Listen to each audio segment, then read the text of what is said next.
Yang terakhir dari sisi saya terkait dengan latar belakang adalah terkait dengan kinerja otak. Jadi kita ini memiliki kapasitas konsentrasi itu beda-beda ya. Artinya secara umum ya anak-anak SD itu umpamanya dia kemampuan konsentrasinya di angka sekitar 4-5 jam. Anak SMA yang SMP SMA itu di angka sekitar 5-6 jam. Artinya kalau anak-anak itu masuk sekolah jam berapa ya? 7 jam atau 7 kan? 6 jamnya kan berarti jam 1 kan. Betul. Nah setelah itu mereka sebenarnya fatigue kalau istilah bahasa metalurgi ya, yaitu ada yang namanya titik fatigue, titik jenuh. Nah ketika jenuh ya sudah, ibarat diberi ilmu masuk telinga kiri keluar telinga kiri juga itu. Itu tadi memang ya secara umum kami melihat memang sudah capek, kalau sudah pulang kadang-kadang boro-boro bersih atau apa, pakaian seragam langsung masih dipakai langsung tidur. Langsung tidur. Ini banyak teman-teman yang cerita anaknya seperti ini ya, separah itu. Apalagi kemudian harus berhubungan sosial dengan tetangga atau yang lain sudah nggak sempat.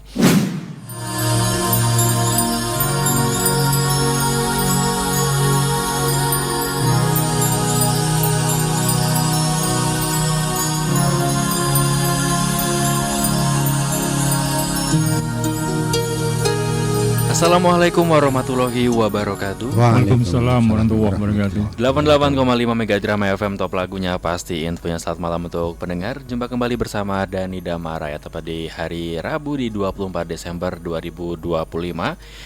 Irama Live Talk bersama Inner Motivation yang akan selama 1 jam ke depan menemani malam pendengar ya. Dan sebelum masuk ke tema kita sapa terlebih dahulu narasumber yang sudah hadir di studio Radio Irama FM, di mana spesial untuk kesempatan malam hari ini sudah hadir 2 narasumber.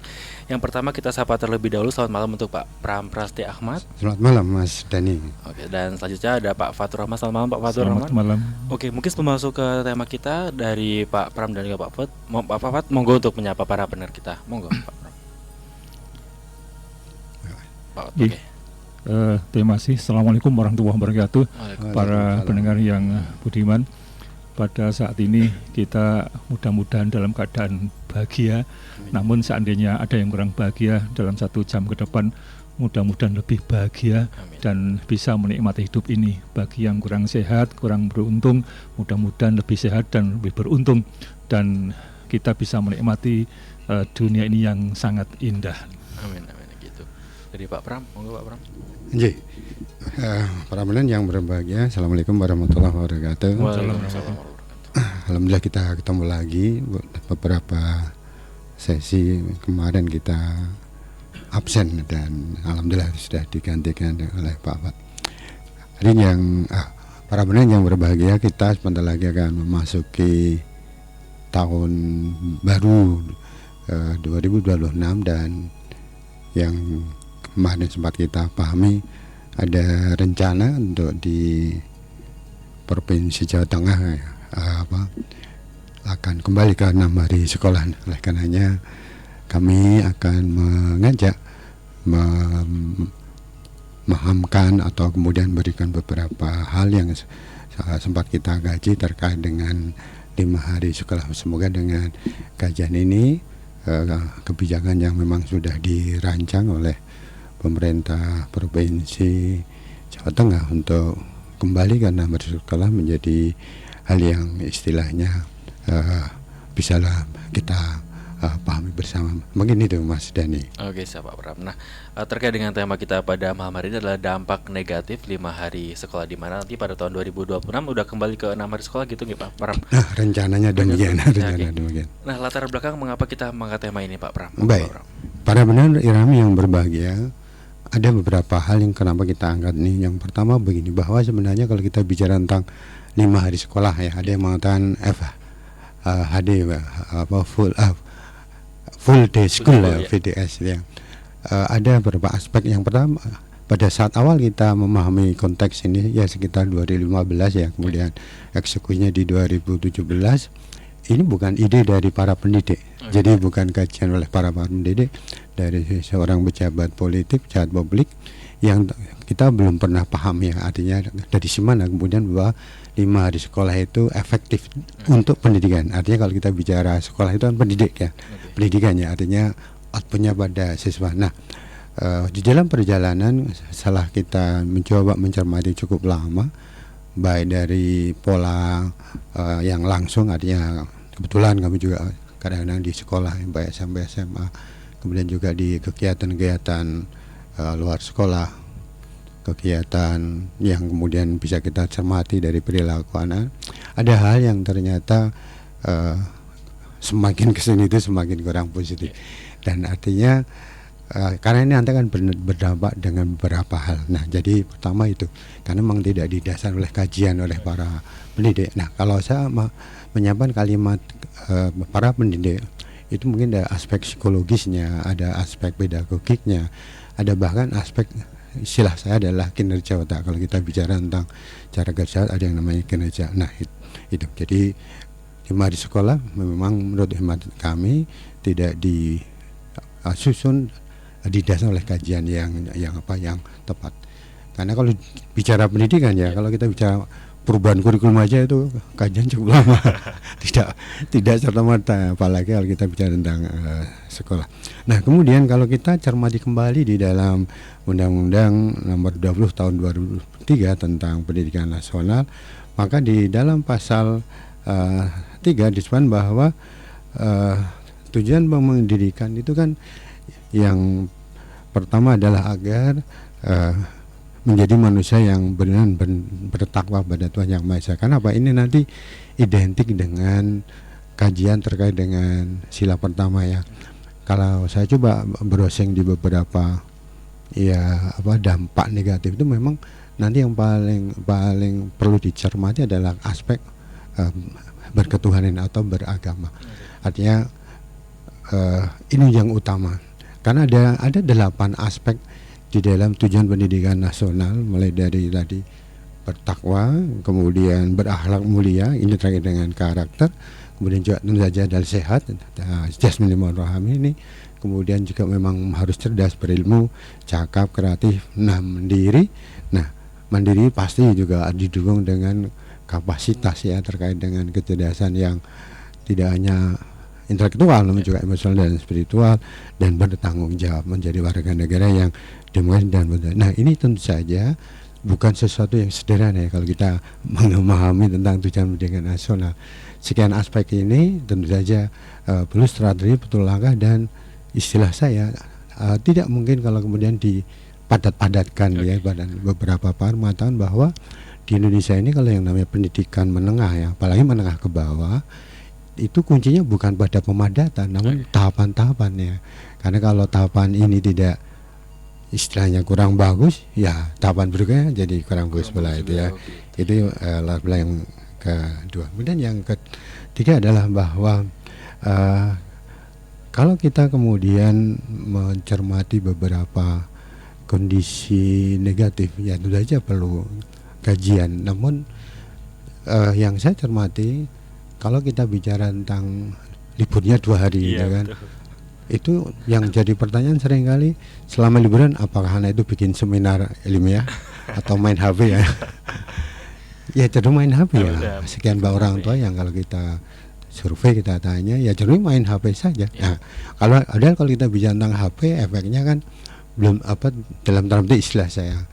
Tidak ada jaminan bahwa yang diakses adalah hal-hal yang terkait dengan hal positif, bahkan negatif. Makanya kalau saya lihat perkembangan katakanlah 4 tahun terakhir ya, terkait dengan keterlibatan para pelajar atau mahasiswa di judi online itu, wah luar biasa. Luar biasa. Ini dari data Ristek atau apa sekarang namanya gitu ya, atau Mendikbud 2024 itu ada angka hampir 960.000 ya, pelajar dan mahasiswa. Kalau di dalam data itu juga disebutkan bahwa di usia di bawah 10 tahun itu yang terlibat di judi itu ada 80.000 dari data. Lalu yang di 11 tahun ke atas itu ada sekitar 440.000 ya. Nanti ada lagi lebih banyak di 30. Tapi kalau 30 ke atas bukan lagi pelajar ya. Tapi yang menarik adalah tren kenaikannya ya, tren kenaikan. Dan ini tentu saja beberapa, kalau saya coba cermati beberapa akan itu sudah mengatakan bahwa kita ini sudah darurat judi online ya. Kalau kita melihat secara keseluruhan ya, karena hampir data terakhir 4 juta orang yang kemudian di sana. Nah, artinya apa? Kalau kemudian kita menggunakan pola yang sekarang ini, katakanlah 5 hari sekolah ya, maka akses pada ini jadi lebih besar kalau menurut kami, karena saya melihat tren tadi, apalagi kalau kita juga melihat tren terkait penggunaan Indonesia ya untuk mengakses ke situs porno dan sebagainya kan luar biasa juga ya itu. Nah, kemudian yang berikutnya lagi adalah kalau kita juga lihat beberapa istilahnya kegiatan yang di sekolah sendiri ya, sudah mulai jarang kan kita mendengar kompetisi terkait dengan olimpiade sains, prestasi dan sebagainya. Bahkan di Projen yang dulu sekolah terkenal dengan prestasi terkait dengan keilmuan, ya sekarang prestasinya ke olahraga.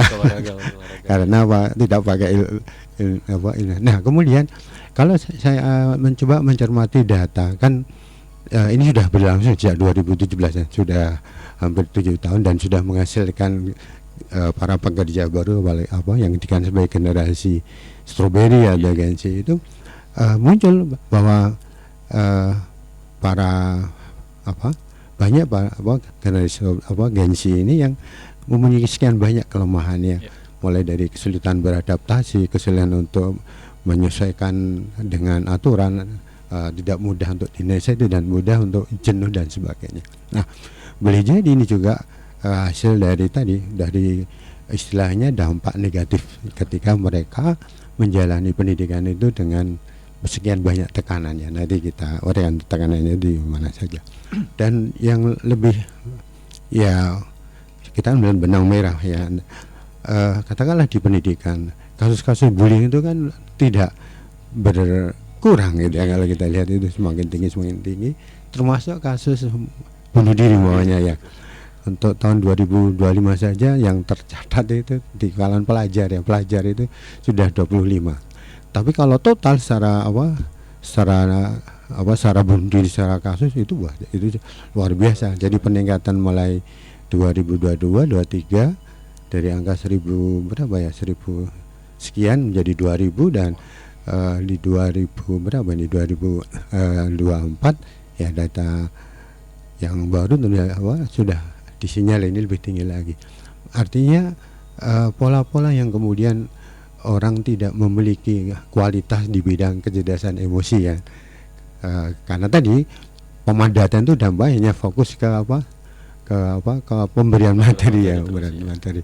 Nah, ini kemudian tidak berkembang. Ketika tidak berkembang, orang tahunya kalau ada masalah itu ya yang istilahnya pokoknya kalau tidak ini tidak kemampuan untuk melihat alternatif itu menjadi minim, sehingga mencari jalan pintas. Nah, kemudian juga yang menjadi latar belakang adalah bahwa banyak aspek yang terkait dengan perkembangan tadi saya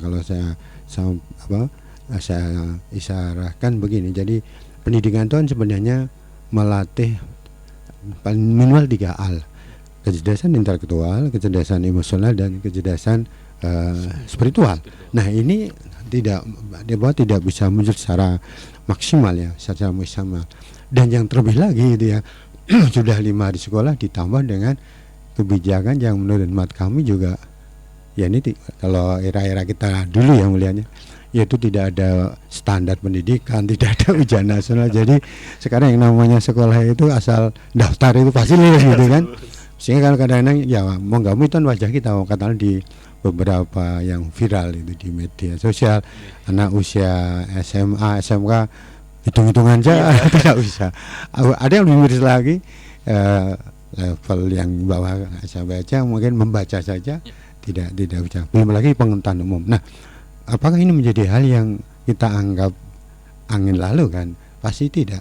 Karena apa? Kita lihat aja sekarang yang namanya data terkait dengan jumlah TKA, tenaga kerja asing yang luar biasa banyak, itu kan menggambarkan kualitas hasil pendidikan kita tidak bisa diakses oleh dunia industri. Nah kalau ini seperti dibiarkan terus kan, kualitas SDM kita jadi kurang, belum lagi nanti kalau ada si murah. Nah ada lagi yang saya sebut sebagai aspek psikologis, itu dari kejadian spiritual umpamanya ya. Mungkin Mas Dani, Pak Fa juga coba ceklah kalau mah ya untuk yang muslim, katakanlah yang namanya masjid itu kalau maghrib sama subuh itu kira-kira isinya siapa? Kan kalau nggak lansia pasti anak-anak kan, itu anak-anak SMA ya sangat-sangat jarang. Kalau di matanya malah nggak ada gitu. Kenapa? Karena mereka sudah dibikin letih dengan 5 hari sekolah sampai sore, dan akhirnya ya sudah di rumah saja, sehingga masukan terkait dengan kejadian spiritual jadi minim. Dan umpamanya kita prediksi, kalau hari Jumat mungkin tidak, tapi hari Sabtu ya sama saja ternyata. Ketika libur ya sama aja, nggak ada yang ke masjid. Karena memang yang namanya pendidikan spiritual atau keagamaan itu bukan satu yang instan, ya harus ke tahap bertahap. Nah kemudian yang dari aspek psikologi juga yaitu kecerdasan emosional ya, kepekaan sosialnya sangat rendah, bicara tentang tanggung jawab pribadi itu juga rendah. Dan ini tentu saja masih banyak lagi yang bisa kita ceritakan, kondisi yang nampak dari pola 5 hari sekolah. Belum lagi kalau nanti kita bahas khusus terkait dengan beban guru ya, itu pasti lebih menarik lagi. Nah yang terakhir dari sisi saya terkait dengan latar belakang adalah terkait dengan kinerja otak. Jadi kita ini memiliki kapasitas konsentrasi itu beda-beda ya. Artinya secara umum ya anak-anak SD itu umpamanya dia kemampuan konsentrasinya di angka sekitar 4-5 jam. Anak SMA yang SMP SMA itu di angka sekitar 5-6 jam. Artinya kalau anak-anak itu masuk sekolah jam berapa ya? 7 atau 7 kan? 6 jamnya kan berarti jam 1 kan? Nah setelah itu mereka sebenarnya fatigue, kalau istilah bahasa metalurgi ya, yaitu ada yang namanya titik fatigue, titik jenuh. Nah ketika jenuh ya sudah, ibarat diberi ilmu masuk telinga kiri, keluar telinga kiri juga itu. Kalau tangan masih mending ya, kalau kanan. Tapi itu artinya apa? Kemampuan untuk mengingat jadi rendah. Beberapa teman guru juga cerita bahwa daya ingat anak sekarang itu hanya di angka sekitar 10-15% gitu ya. Bahkan beberapa, mohon maaf ini data ya, beberapa orang kalau sudah, ini teman-teman guru yang cerita, kalau sudah siang nggak usah lah kita mengingat anak yang tidur, biarin aja. Karena apa? Nggak ada gunanya gitu, nggak ada gunanya. Ada yang lebih miris lagi, bahkan karena guru pun nggak beringin mengingat, apalagi sekarang itu kan guru lebih takut dengan siswa. Ketika orang tua juga tercampur terlalu dalam. Bahkan ada anak yang memang ketika pas siang itu ya sudah bawa tikar itu dari rumah. Udah persiapan tikar malah Pak. Ada di sekolah negeri itu. Artinya apa? Artinya ada beberapa kondisi yang cukup miris ya, ketika kita bicara tentang implementasi 5 hari sekolah. Di satu sisi guru juga posisinya jadi tidak serba repot gitu kan, ada kondisi itu. Nah kemudian yang terakhir terkait dengan kinerja otak ya. Jadi kembali otak, nanti maaf, ini sudah saya sebut tadi. Jadi ketika otak itu sudah fatigue, maka kalau dia dipaksa maka dia tidak bisa disimpan. Tapi kalau kemudian ketika dia pada titik fatigue, artinya jam 13 jam 12, kemudian anak ini kembali ke keluarga, berinteraksi dengan temannya dan sebagainya, itu malah bagus. Artinya apa? Dia masih memiliki kemampuan untuk refresh, karena apa? Dia tidak terbebani lagi. Ketika tidak terbebani, maka dalam kondisi sore hari atau mungkin siang dia masih bisa tidur, sore hari dan kondisi fresh, sehingga ketika dia fresh, untuk yang muslim umpamanya kan dia masih bisa kemudian mengikuti kegiatan di masjid ya, ada kegiatan TPQ umpamanya dan sebagainya, atau kajian yang lain, sehingga ketika dia dalam kondisi yang fresh, kondisi fisiknya secara umum atau gelombang betanya itu melemah, namun gelombang tetanya, alfa tetanya itu dominan, sehingga ketika sore hari dalam kondisi alfa theta, secara teknik gelombang otak itu diberi masukan tentang nilai-nilai religi, maka itu akan disimpan di dalam hati, tidak di dalam logika. Karena apa? Karena kalau posisi dia nyaman diberi nilai-nilai agama, itu masuknya, istilah saya maksudnya masuk ke hati, tidak hanya masuk di logika semata. Nah, dengan kondisi ya seperti ini, kalau kita menggunakan pola terus 5 hari sekolah, maka pendekatan nilai-nilai spiritual atau kejalan spiritual ini jadi sangat lemah. Karena sekali lagi ketika anak itu kemudian oke lah dia belajar setelah jam 8 untuk belajar agama, dalam konteks gelombang tadi, ketika dia dalam kondisi sudah lemah gitu kan, lemah, sudah lelah sampai sore hari, sampai menjelang maghrib, maka gelombang alfanya tidak muncul, gelombang alfa tetanya nggak muncul, ya kan. Ketika dia belajar ke malam hari dengan kondisi fokus tegang lagi, dia berada di gelombang beta. Nah, kalau dia di gelombang beta, dipaksa untuk bisa fokus belajar pada malam hari, termasuk belajar agama, nanti masuknya bukan di sisi hati. Dia maunya di logika, artinya pemahaman agama pun bukan di hati. Dominannya nanti di logika. Nah, kalau itu di logika, maka agama jadi hanya sekedar pengetahuan. Nah, ini yang kemudian menjadi hal yang kurang pas kalau kita bicara kembali ke tadi. Tujuan pendidikan nasional adalah menciptakan iman dan takwa. Itu mungkin latar belakangnya. Kalau dari Pak Afat, monggo Pak. Ya, terima kasih. Memang namanya sekolah atau madrasah ya, kalau di agama ya, ini kan tidak hanya ada 2 fungsi sebetulnya yang paling kita ketahui mestinya.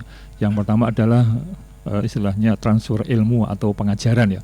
Diajari mulai dari SD atau TK, katakanlah mulai diajari membaca, kemudian hitung-hitungan matematika, bahasa Inggris, kimia dan lain-lain ya. Itu adalah transfer ilmu pengajaran yang tadi istilahnya Pak Pram ini kan untuk mencerdaskan pemahaman IQ atau.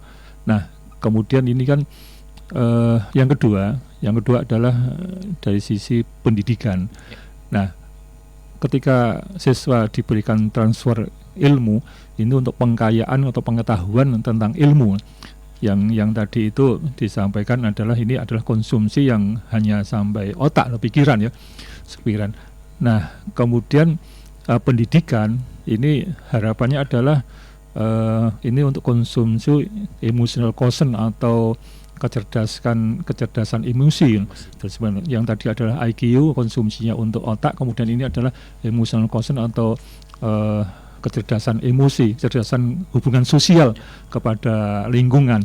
Nah, ini yang sering dikritisi 5 hari kerja ini adalah kekurangan yang ada di pendidikan ini, untuk pendidikan, karena dari banyak penelitian itu ada kecenderungan yang 5 hari kerja ini maaf 5 hari sekolah ini adalah kecenderungan menjadi ego dan menjadi pribadi yang kurang sosial, sehingga ini yang akhirnya ini yang tadi Pak Pram sampaikan output dari itu, dan saya pun juga merasakan hasil sarjana-sarjana yang kemudian kerja itu sulit untuk menjadi teamwork. Jadi ketika saya kerjanya tugas ini ya sudah, lainnya nggak mau tahu. Ini poksi saya ini sudah. Padahal yang namanya kerja nggak bisa seperti itu. Misalnya membuat perusahaan, ya saya bagian listrik nggak mau tahu yang lain. Nah, ini kan kalau yang lain mati kemudian kamu bekerja bagian listrik, perusahaan mati kan juga mati semua. Nah, ini kan kadang-kadang tidak dipikirkan itu, sehingga kesulitan untuk teamworknya itu memang mungkin kalau dikatakan berkurang, saya mengatakan parah ini, karena senior pekerja yang kok sekarang ini kok seperti ini itu benar-benar sambat, kok tidak seperti saya dulu. Produk yang dulu maksudnya seperti itu. Saya ngamati teman-teman karena saya dan Pak Pram sama berkecimpung di pendidikan yang sama-sama ya secara nggak langsung maupun tidak langsung di sana. Nah, kemudian ini terkait dengan jam sekolah tadi yang sampai sore itu tadi memang ya secara umum kami melihat memang sudah capek, sudah pulang. Kalau sudah pulang kadang-kadang boro-boro bersih atau apa pakaian seragam langsung masih dipakai langsung tidur. Sobat tidur. Langsung tidur. Ini banyak teman-teman yang cerita anaknya seperti ini ya, separah itu. Apalagi kemudian harus berhubungan sosial dengan tetangga atau yang lain sudah nggak sempat. Nah, ini kemudian ini kan itu dampak dari pengajaran yang memang harus dijejali dan target sekian harus masuk.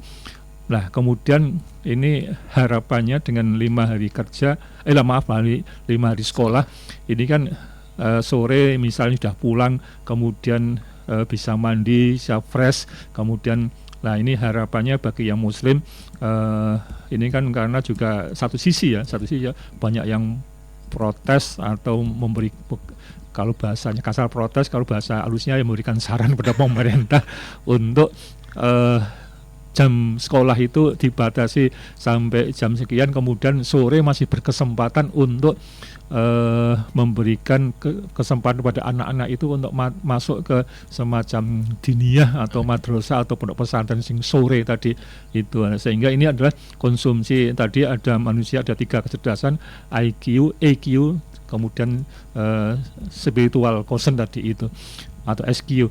Nah, ini yang harapannya yang ketiga ini adalah mendapatkan konsumsi yang tadi itu. Nah, sehingga manusia itu nanti hasil output pendidikan ini benar-benar manusia yang bisa hidup di tengah-tengah masyarakat, baik di dunia kerja maupun di yang lain. Nah, ini ketika di diniyah misalnya, ini salah satu contoh kecil tentang kepemimpinan ya. Anak-anak dipelajari untuk sholat, kemudian jadi imam. Seorang imam itu kan pimpinan. Tidak semua orang jadi imam PD. Iya, betul. Karena sekali lagi orang tidak menjadi imam PD. Ini adalah salah satu pendidikan kepemimpinan, sehingga banyak orang yang anak-anak yang tidak pede dengan dirinya sendiri ketika di publik. Nah, ini salah satu di sana. Di samping tadi untuk konsumsi spiritual atau diniyah itu adalah bukan di otak bagian alfa tetapi ada di gelombang yang ketiga ya. Tadi kalau yang pertama, kedua itu masih di otak, kemudian harapannya yang ketiga, dan ini adalah masuk ke hati. Jadi tidak hanya di otak. Maka kalau orang-orang yang hanya berpikir hanya berpikir itu hanya di otak, ya sering akan protes. Karena spiritualnya kurang masuk dan itu sebagai tadi disampaikan. Jadi kurang lebihnya itu bahwa sekolah tidak hanya sebuah produk pengajaran yang dijalur dengan buku-buku yang harus dijual sia-sia, kemudian gurunya adalah sebagai tenaga yang harus dibayar dan harus sekian-sekian, tapi adalah ini output pengajaran penting, tapi menurut saya lebih penting lagi adalah pendidikan. Makanya ada kata-kata kalau di sana mengedepankan akhlak daripada kepinteran, maksudnya ke otak itu lebih agak belakang dan yang penting adalah kedepannya adalah akhlaknya. Oke. Dan untuk para pendengar yang bertanya-tanya bisa di WhatsApp atau SMS kita di 081392696815 ya, masih dengan tema dampak negatif 5 hari sekolah. Nah, mungkin bisa disampaikan Pak Pram nih terkait fakta-fakta yang ada terkait 5 hari sekolah selama ini, Pak Pram. Baik, para pendengar yang berbahagia, tentu saja fakta adalah fakta yang kami sampaikan terkait dengan kajian yang bisa kami dapatkan baik secara langsung maupun tidak langsung. Yang pertama adalah bahwa yang namanya semangat atau motivasi anak-anak atau siswa sekarang itu relatif lebih rendah ya. Artinya keinginan untuk maju, keinginan untuk berprestasi itu menjadi hal yang kurang. Nah, tentu saja kalau fakta ini terus berkelanjutan, maka pasti menjadi generasi yang dalam tanda petik ya, dia memiliki kapasitas yang dalam tanda petik istilah saya tidak bisa kita banggakan ya. Karena apa? Terbiasa dimudah-mudahkan kan gitu kan, tidak pernah ada tantangan, dan pastilah setiap orang yang tidak terbiasa dengan tantangan dia akan terbiasa untuk menghindari masalah atau kemudian lari ke jalan pintas, baik yang negatif maupun yang sia-sia. Itu yang pertama, fakta yang pertama. Kemudian fakta yang kedua adalah bahwa tadi mungkin sudah kita singgung ya, beberapa mulai dari perilaku yang deviasi dari para anak-anak kita, siswa kita. Tapi yang sangat terasa, saya yakin Bapak Ibu guru juga merasakan, yaitu terkait dengan adab atau tata krama itu kan. Jadi ini yang kemudian jadi sangat berbeda. Padahal ketika orang mengedepankan etika, adab, itu efeknya banyak ya. Karena adab itu nanti terkait dengan kualitas kemampuan pengendalian diri. Nah, ketika seseorang memiliki kondisi di mana dia dilatih untuk terbiasa mengendalikan diri, pastilah dia akan terbiasa untuk menyesuaikan diri. Pasti dia juga akan membangun yang namanya disiplin diri. Pastilah dia juga akan membangun di dalam dirinya adalah keinginan untuk menghormati dan menghargai orang lain kan gitu. Nah, kalau ini kemudian tidak disiapkan karena nah, salah satu faktornya adalah terkait dengan dengan beban atau tekanan atau depresi yang anak dapatkan pada saat pemadatan 5 hari sekolah. Beberapa yang pernah saya sebutkan, bahkan ada istilah namanya burnout di bidang pendidikan. Jadi menurunnya kualitas, kemudahan untuk jenuh, kemudian juga emosionalnya yang tinggi, kesulitan untuk membangun pemahaman yang baru dan sebagainya. Artinya kondisi psikologis anak itu menjadi kurang gitu ya, menjadi kurang. Artinya perkembangan karakternya pasti juga akan tidak ke arah yang positif, ke arah negatif. Sehingga mohon maaf ya, saya juga mencermati kadang-kadang beberapa anak harusnya ini kualitasnya anak SMA gitu kan, tapi secara kejiwaan ya kayak anak SD. Suka teriak-teriak gitu ya. Bahkan anak SMP mungkin sudah berulang kali levelnya masih level di depan temannya masih didulang ibunya, mamanya, itu dianggap biasa. Jadi ya ada banyak hal yang menurut saya secara bermain jiwa itu jadi sangat dirasakan atau kita lihat. Nah, kenapa ini kemudian terjadi? Karena ketika anak mendapat depresi pemadatan gitu kan, pemadatan sampai dengan pola 5 hari sekolah, maka pelampiasannya itu menjadi hal yang harus begitu ada kesempatan dilampiaskan itu ya. Makanya yang namanya kasus-kasus tawuran, kasus-kasus istilahnya bullying, perkelahian itu kan menjadi menjadi hal mudah kita dapatkan ya.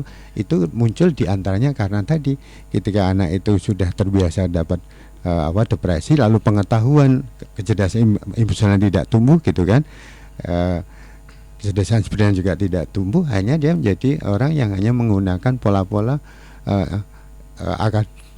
pola akademis yang kemudian mudah sangat dipengaruhi oleh faktor-faktor yang istilah saya itu negatif. Karena sekali lagi yang kita cermati, kalau kita juga lihat bagaimana Indonesia sekian kali ya bertahun-tahun itu juara penggunaan gadget ini, penggunaan HP terlama dunia itu, kita sudah berapa kali juara itu.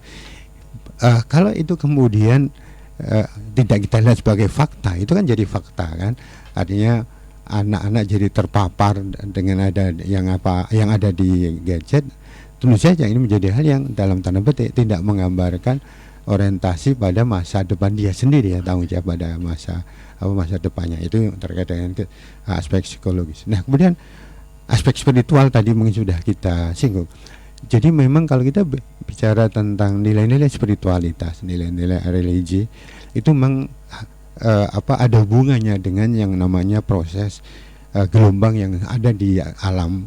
Kalau Indonesia kan kita di daerah Katulistiwa. Ini beda kalau kemudian kita, mohon maaf, beberapa orang suka membandingkan pembanding negara lain, dan negara lain musimnya nggak kayak kita, nggak bisa kita kemudian bedah. Tapi yang jelas perkembangan otak dari beta, alfa, theta, delta itu sesuatu pola yang alami. Makanya tadi saya sampaikan ketika anak itu harusnya dia pada posisi istirahat ya, karena sudah fatigue, gelombang betanya fatigue, harusnya ada waktu untuk jeda-jedanya itu biasanya ke arah alfa ya, ke arah alfa biar dia refresh. Tapi kemudian kalau beta itu tetap dipaksa, maka akan ada yang namanya timbunan residu keletihan gelombang. Nah, efeknya apa? Efeknya banyak banget tadi.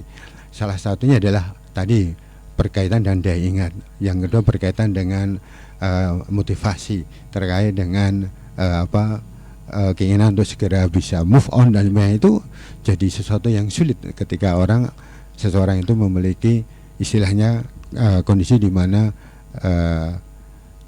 gelombang betanya dipaksa, hanya dia punya yang namanya depresi. Jadi depresi itu tidak hanya beberapa orang mengatakan depresi psikologis itu ya, memang mereka juga mengatakan depresi psikologis nanti dampaknya banyak negatifnya. Tapi ada lagi yang namanya, kalau istilah kami adalah depresi atau tekanan dari residu gelombang beta yang berlebihan. Artinya apa? Gelombang alfa dan tetanya tidak terasah gitu ya. Makanya ketika dia memahami, utamanya kalau bicara tentang real agama gitu kan, agama itu pemahamannya di hati, itu menjadi hal yang yang minim, itu yang minim. Sehingga ketika dia belajar agama itu sekali lagi di komplek beta, yaitu di intelektual, tidak di hati. Makanya mohon maaf kalau boleh kalau saya berpendapat begini, saya beberapa tahun ini memang mencermati bagaimana perkembangan ateis ya.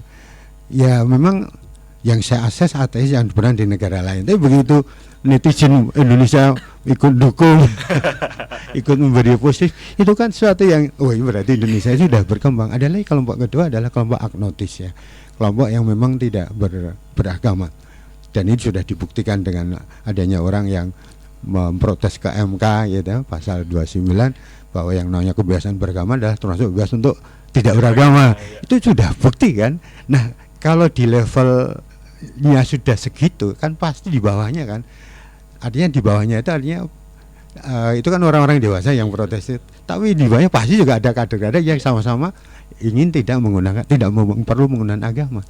Nah kenapa? Ya karena mereka hidup hanya di gelombang beta, sehingga gelombang alfa tetanya yang terkait dengan aspek religi tidak terasa, sehingga akhirnya nggak perlu. Dan itu sudah jadi kasus ya, adanya saya juga pernah ngadepi kasus itu. Ada seorang tua yang dia bahasanya jadi kaget ketika anaknya itu ketika dia baru kuliah sudah setahun, ini 2 tahun yang lalu, kemudian ketika pulang tidak beribadah gitu. Setelah ditanya itu pakai jilbab juga, ngapain kamu tidak beribadah? Saya kan agnostis gitu. Orang tuanya marah, anaknya dimarahi jadi stres, diberikan ke saya. Nah artinya apa? Di sekitar kita sudah mulai muncul kelompok-kelompok yang memang istilahnya mengajak orang untuk memahamkan bahwa agama itu menjadi sesuatu yang tidak perlu itu. Nah sepanjang kita masih pakai dasar negara gitu kan, kemudian undang-undang pendidikan 2003 termasuk juga nanti ada terkait dengan undang-undang yang terkait dengan pendidikan karakter ya, 87 tahun 2017 supaya itu tetap yang paling atas ya, adalah terkait dengan ketakwaan dan akhlak yang mulia. Nah, akhlak mulia pasti landasannya ya selain nilai agama juga ada nilai nilai. Nah ini fakta. Nah kemudian juga yang muncul di lapangan adalah bahwa sekarang memang tidak banyak dalam tanda petik ya kebanggaan prestasi yang ada di pendidikan yang itu terkait dengan aspek intelektual, aspek moral, atau aspek yang kemudian terkait dengan istilah non akademis. Nah ini menjadi hal yang kemudian pendidikan itu akhirnya hanya, mohon maaf ya, itu kan jadi sama dengan kayak bimbel belajar gitu kan. Yang penting anak bisa kalau ada soal bisa jawab gitu kan. Perkara proses penalaran kayak apa itu kan jadi hal yang enggak penting. Ini nanti kan juga berdampak pada peran guru. Makanya tadi seperti tadi Pak Afat, saya juga dapat keluhan dari beberapa guru. Jadi beberapa guru itu kadang-kadang prihatin karena untuk yang namanya peduli dengan anak itu bukan menjadi hal yang menjadi perhatian ya. Jadi beberapa tadi begitu sudah selesai ya sudah gitu ya. Anak di sekolah mau kegiatan sampai jam berapa ya sudah, yang penting jamnya pulang ya pulang. Nggak udah yang terjadi dengan dan anak. Nah terus ya ini kan nanti berdampak ada dalam tanda petik itu adalah pembiaran.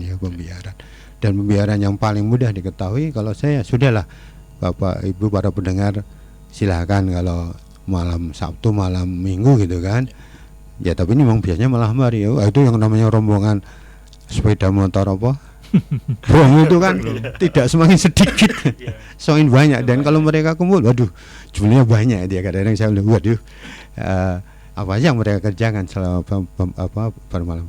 Ya memang sih ada upaya dari aparat penegak hukum untuk melarang ya dengan macam spanduk gitu. Ya spanduk itu nggak menyelesaikan. Tapi yang jelas ini fakta-fakta yang sudah muncul ya. Bahkan saya melihat dengan katakanlah ini sekolah negeri, tapi anak pakai seragam sekolah, dia masuk ke halaman sekolah di jam pelajaran dengan sepeda motor brong itu ya etal aja kalau bahasanya itu. Dulu nggak bias, nggak mungkin lah sekolah negeri kok anaknya gitu. Dan saya juga lihat nggak ada juga yang peduli ya ke sekolah, ya biarin, karena tadi ketika ada guru atau orang tua mengingatkan yang terjadi justru sebaliknya. Nah ini sedikit beberapa fakta, belum lagi kalau data yang lain, namun yang jelas ini gambaran terkait dengan bagaimana kondisi 5 hari sekolah di lapangan itu Mas Dani. Kalau dari Pak Fat mungkin sampaikan monggo Pak Fat.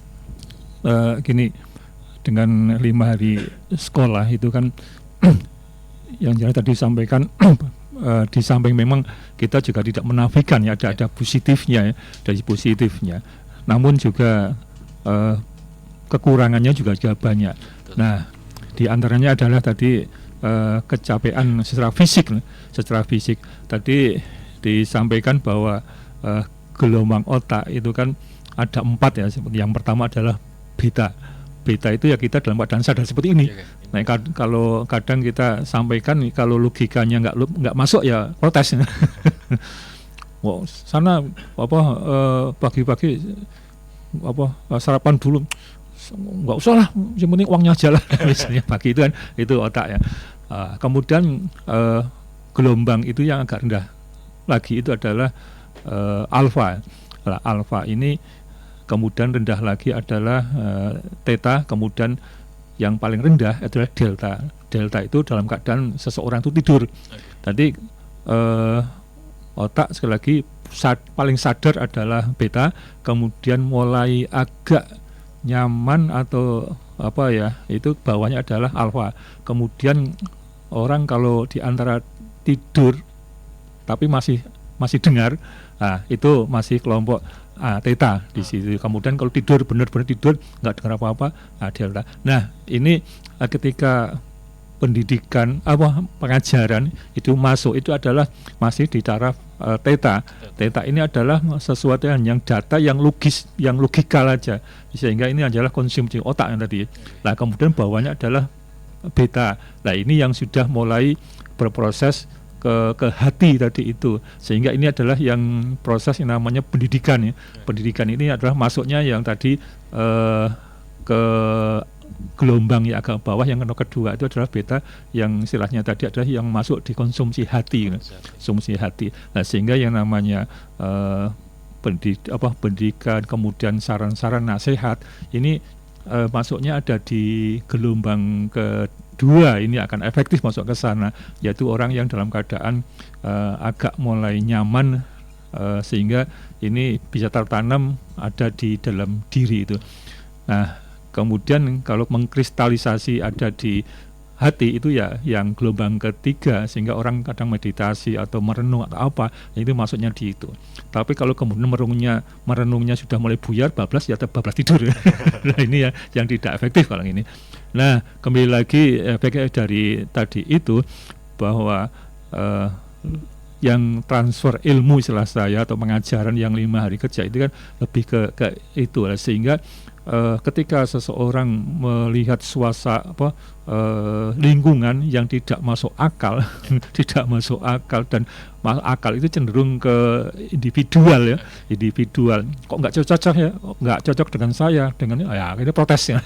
Nah, inilah mungkin produk-produk pendidikan yang sekarang ini, maaf ya mengkritisi satu sisi ya, banyaknya protes-protes yang karena individual, hak-haknya dia terganggu, akhirnya kan muncul ya itulah protes-protes, demo dan lain-lain, sehingga anak-anak atau orang itu gampang tersulut ketika hak-hak dengan dibungkus hak asasi.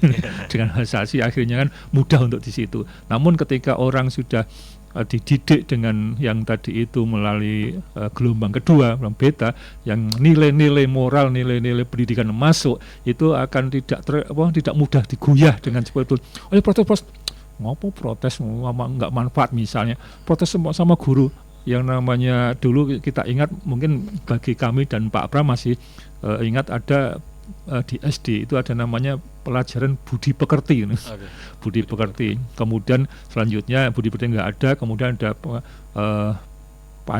Pancasila, sebelumnya ada namanya PMP. Okay. PMP, tapi itu kan juga maksudnya itu bagus, itu dalam rangka juga pendidikan karakter. Okay. Lah kemudian setelah sekarang sudah nggak ada ya, paling-paling di pergantian ada namanya pendidikan Pancasila ya Pak Bram ya.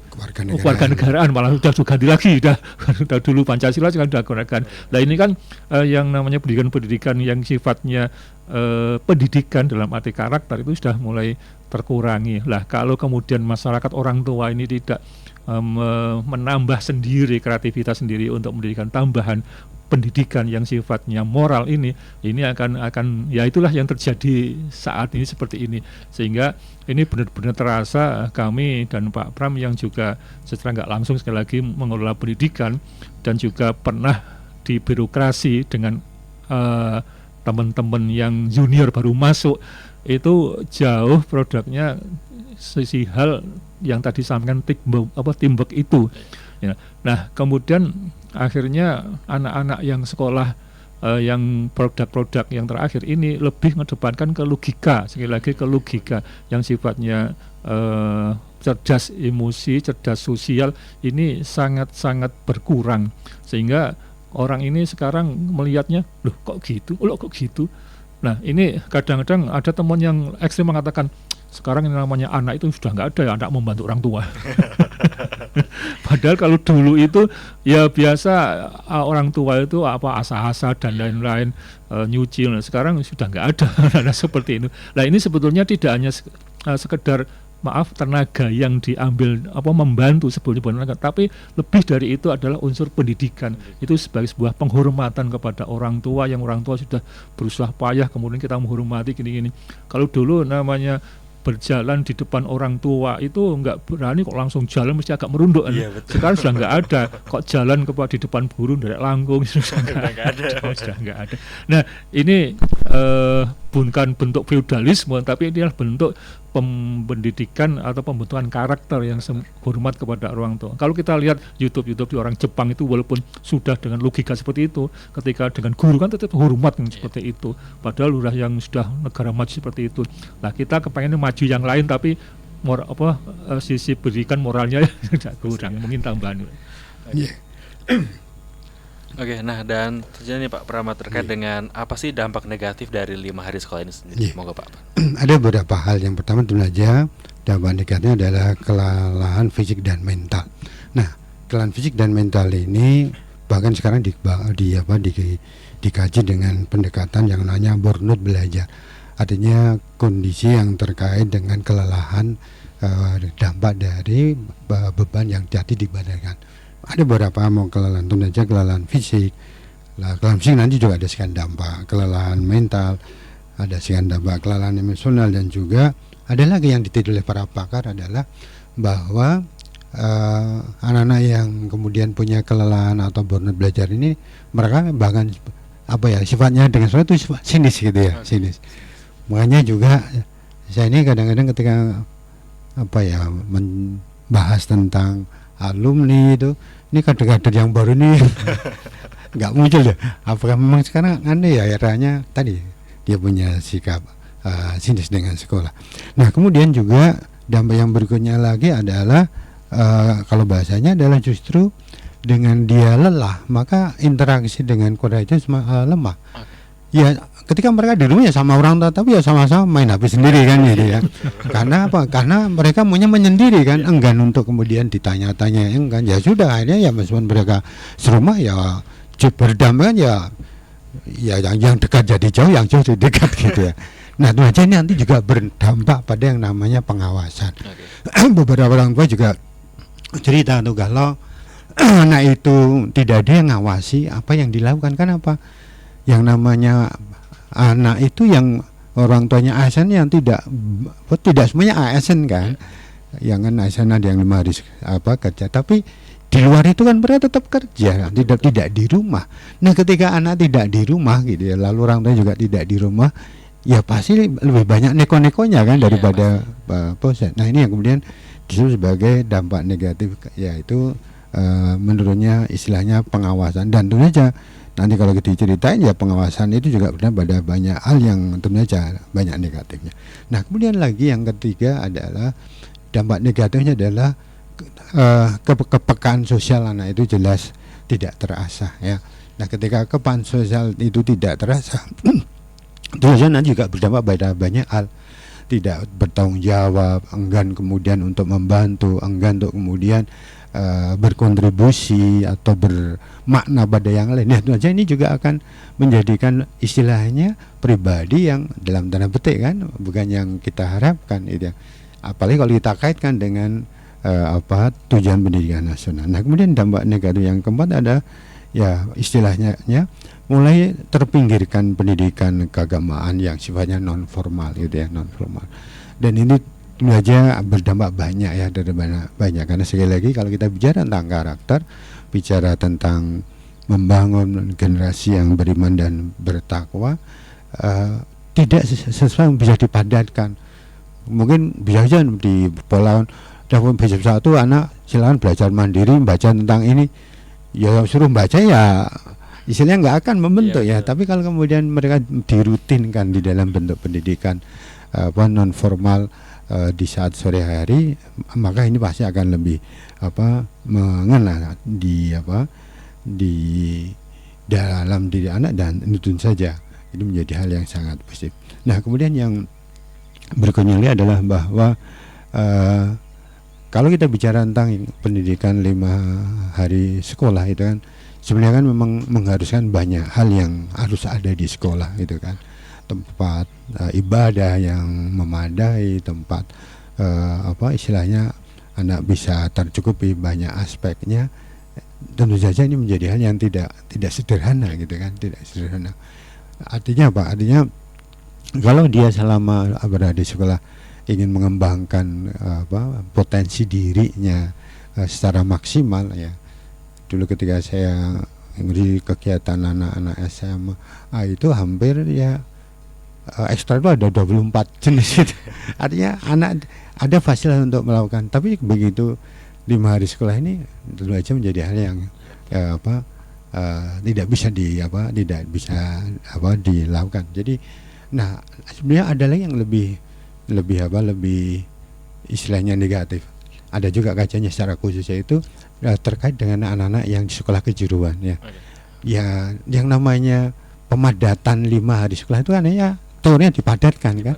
Padahal mereka harusnya banyak prakteknya gitu kan. Nah, bagaimana kemudian mereka skillnya terasah kalau kemudian mereka hanya diarahkan pada hal sifatnya istilahnya teoritis gitu, teoritis karena 5 hari kan ya, akhirnya yang didominanan yang sebenarnya teoritis karena itu istilahnya menjadi hal yang dimana guru harus menyampaikan gitu. Nah, padahal yang namanya anak-anak kejuruan itu kan skillnya yang harusnya diasah lebih banyak, dia berlatih dengan waktu yang cukup. Kalau dulu ya mohon maaf beberapa SMA katakanlah yang tata boga dan sebagainya itu kan mereka terbiasa itu ya, di kantor-kantor menawarkan itu kan melatih jiwa wira swasta gitu kan, entrepreneur gitu. Tapi sekarang kayaknya nggak ada. Ya tadi dipadatkan buat sekolahnya 5 hari sekolah, dan akhirnya istilahnya kita tidak hadir ketika bicara tentang UMKM, karena UMKM itu adalah dari entrepreneur bisa kita support dari tadi sekolah yang cukup sehingga dia punya waktu untuk anaknya lebih banyak prakteknya. Dan saya juga pernah mendengar juga ada sekian korporat yang sudah mulai memutus hubungan kalau dulu kan ada beberapa sekolah yang otomatis ya nanti lulus dengan lainnya langsung ke perusahaan tertentu. Sekarang perusahaan sudah mulai memutus gitu ya, karena apa, kualitasnya sudah turun gratis. Dan itu yang kemudian juga berdampak pada bertambahnya jumlah TKA tenaga kerja asing. Dan saya kadang-kadang juga kalau dulu mudah ya saya mencari data kedatangan TKA ke bandara di Batam, di Cengkareng. Sekarang nggak ada lagi datanya, saking banyaknya sehingga banyak yang kayaknya sudah di take down karena memang sangat banyak ya, sangat banyak. Artinya apa? Kembali ke kita ketika kita sudah sekian tahun ya melaksanakan 5 hari sekolah, kok kemudian dampak negatif ini dalam tanda petik kita abaikan, ya apakah ini menjadi hal yang searah dengan keinginan kita bicara tentang Indonesia Emas di 2045 kalau kemudian kondisinya di sini. Nah, itu dampak negatif yang kemarin. Kemudian yang berikutnya adalah istilahnya ada yang menjadi beban berat kalau kita bicara tentang sisi pendidik atau para bapak ibu guru. Jadi ketika beliau harus memaksa diri ya, padahal juga pasti kemampuannya fisiknya itu tidak mungkin untuk bisa fokus sampai sore itu juga butuh energi yang tidak sedikit kan, apalagi istilahnya ada kondisi di mana pressure pada pendidik itu sekarang luar biasa kan. Sekolah pendidik kan jadi mudah diintervensi oleh politis, itu jadi satu yang tidak mudah untuk mereka berperan secara maksimal. Nah itulah, jadi juga dampak negatifnya kan juga banyak gitu kan, terkait dengan aspek yang membuat beliau-beliau ini jadi kesulitan. Apalagi kalau sekarang dituntut untuk lebih banyak bekerja administrasinya kan, bikin pelaporan, padahal harusnya kan pengembangan ilmunya, pendampingan anak untuk penalarnya jadi bawah. Dan kemudian ada dampak yang berikutnya adalah terkait dengan tentu saja ya mohon maaf ini kajian kita, yaitu bahwa 5 hari sekolah itu lama-lama menjadi tidak sejalan dengan sosial budaya masyarakat ya. Apa maksudnya? Karena kita seringkali teriak-teriak tentang gotong royong gitu. Gimana kita mendidik gotong royong, mana aja nggak mau ketemu orang lain kan, dia mager ya di kamarnya dan sebagainya. Kemudian juga kalau kita bicara tentang aspek-aspek kemasyarakatan, ini kan jadi sulit kita tanamkan ketika istilahnya kita tidak mengenalkan sejak awal, mengenalkan untuk kemudian berinteraksi dengan kegiatan yang ada di lingkungan, di sekitarnya. Apalagi kalau kita bicara tentang aspek-aspek budaya lokal, kearifan lokal, jadi sesuatu yang tidak bisa kita berikan. Nah kemudian yang berikutnya adalah terkait dengan tadi sebenarnya ini berkaitan dengan pengawasan, namun yang jelas adalah bahwa 5 hari sekolah itu cenderung penggunaan gadget yang berlebihan ya. Dan tentu saja ini nanti juga ada sekian banyak dampaknya ya. Kita paham lah yang namanya media sosial atau dunia maya itu kan banyak tawaran yang tidak positif kan. Setiap kita buka mesti ada tawaran untuk judi online namanya. Kemudian belum lagi terkait dengan pornografi, terkait dengan ekstremisme, terkait dengan ujaran kebenciannya. Ini kan dominan itu ya. Sehingga yang namanya ketika kepekaan itu tidak ada, mereka beranggapan ini dunia nyata seperti ini gitu ya. Hoax nggak masalah gitu kan, ujaran kebencian nggak masalah gitu ya, menyakiti orang dengan verbal dan sebagainya jadi sudah terbiasa ya. Nah ini tentu saja efeknya apa? Tentu saja efeknya adalah bahwa yang masuk di dalam diri anak, pikiran anak itu jadi hal yang istilahnya positifnya tidak ada jaminan ya, tidak ada jaminan kan. Makanya ya kadang-kadang miris juga kalau kita melihat bagaimana anak-anak ini istilahnya sudah ada tekanan yang besar terkait dengan aspek akademis, namun dia sendiri justru memang kemudian istilahnya istilahnya keseimbangannya yang lain terkait dengan pendidikan karena tidak muncul, ya efeknya sudah karakternya rendah, pribadinya rendah dan sebagainya, dan juga tadi istilah saya spiritualnya juga akan rendah. Nah, yang kemudian juga ada lagi dampak negatif yang berikutnya adalah yang dominan sekarang adalah mulai dari potensi muncul sifat apatis gitu ya, apatis. Enggak pedulian. Jadi ini juga nanti akan berdampak pada kemampuan anak ketika dia bicara tentang kemandiriannya. Bagaimana mungkin dia mandiri kalau sifat apatisnya akan dominan, karena di era ke depan kita tidak bisa lagi bicara tentang individualistik. kita harus bicara tentang bagaimana kita bekerja dalam tim, kita bekerja dengan pola sinergitas, kita bekerja dengan pola kolaborasi dan sebagainya. Nah, pola-pola ini adalah pola di era global. Nah, kalau kemudian kita tidak punya ilmunya, apalagi ya tadi ya dengan kecenderungan untuk individualistik, untuk eksklusif, menutup diri, kemampuan komunikasinya rendah, ya tentu saja dampaknya akan banyak banyak negatifnya. Nah, ini beberapa kalau kita bicara tentang dampak negatif ya, mungkin bisa panjang sebenarnya. Ya itu aja harapan kita. Semoga ketika nanti pemerintah kembali menegaskan sekali lagi, kalau istilah saya diawali dengan Jawa Tengah, ke-6 hari sekolah, tentu saja menjadi hal yang istilahnya akan sangat bermanfaat. Sekali lagi, kalau kita bicara tentang penyiapan generasi bangsa yang akan datang, karena sekali kalau kita bicara pendidikan, sekali lagi harusnya fokusnya pada outputnya, yaitu generasi yang bisa kita banggakan. Karena kadang-kadang kalau kita bicara pendidikan, fokusnya bukan pada output, pada sesuanya, atau pada yang lainnya. Tapi yang jelas kita berharap moga-moga di tahun yang akan datang gagasan untuk kembali ke 6 hari sekolah menjadi yang bisa kita dapatkan lagi, sehingga sekian aspek positif yang muncul akan bisa kita peroleh. Mungkin itu dari saya. Kita jangan beranggap bersebaya, ada dua hal yang penting. Yang pertama adalah dari sisi intelektual, dalam arti transfer ilmu yang tadi saya sampaikan. Ini kita memang anak-anak harus cerdas, karena dalam kenyataannya seleksi ya tetap pakai CAT dan harus pakai itu ya ilmu kan, nggak mungkin. Nah, kemudian yang kedua, ini yang menurut saya penting dan bahkan lebih penting adalah dari sisi emotional quotient, kecerdasan sosial.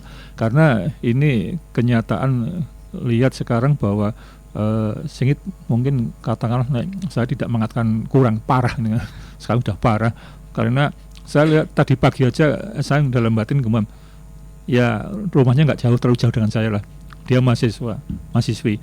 Nah, kemudian ketika dia mau masuk rumah, kebetulan pas saya jalan, boro-boronya apa?